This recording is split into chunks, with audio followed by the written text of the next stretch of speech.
Hi, my name is Hideki Yamaguchi. I'm a graduate student at the University of Tokyo. I will talk about Evotuning protocols for transformer-based variant effect prediction on multi-domain proteins. Thanks to the recent advances in protein language modeling, we can obtain general use representations easily.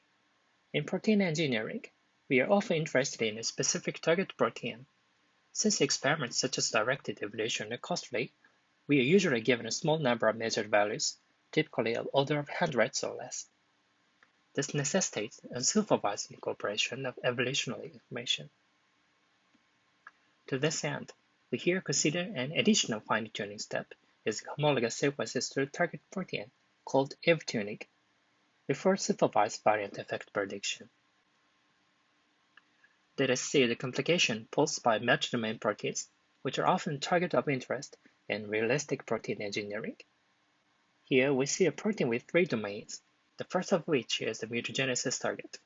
At the same time, domain A and B are interacting. Thus, the correlation influences the representation of the mutagenesis target, while domain C is independent of these two.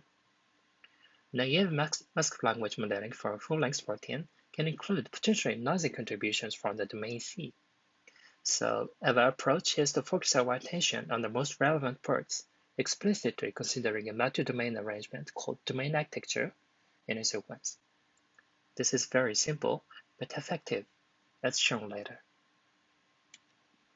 For evaluation, we sourced mutagenesis experiments on 7 proteins classified into 3 archetypal categories: A. Single-domain proteins, B. Proteins with multiple independent domains, and C. Proteins with multiple interacting domains.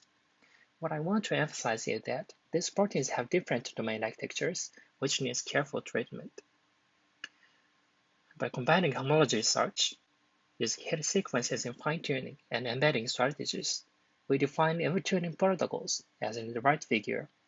For example, in protocol B, we use a mutagenized domain sequence as the query for homology search.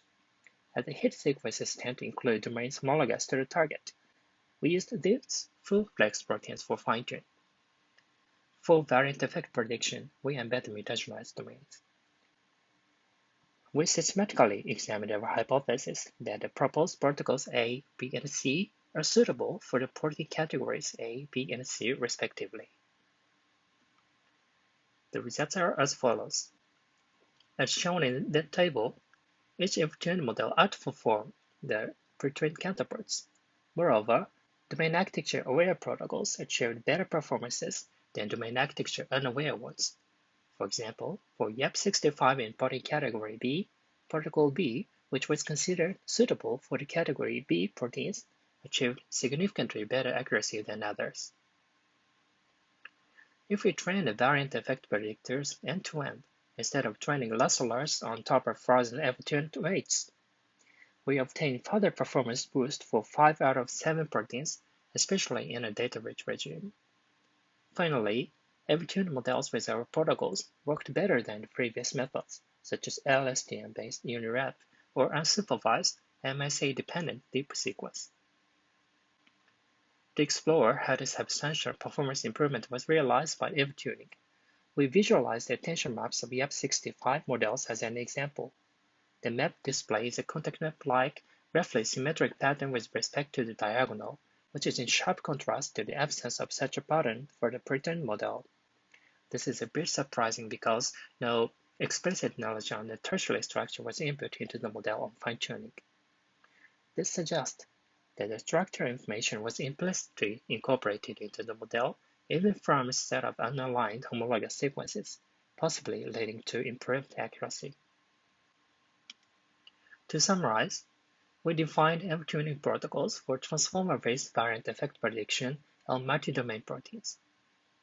The Evotuning models outperform their pre-trained counterparts, indicating that specializing general use models to the engineering target is an effective way for achieving better accuracy. We also demonstrated that domain architecture-aware protocols indeed perform the best.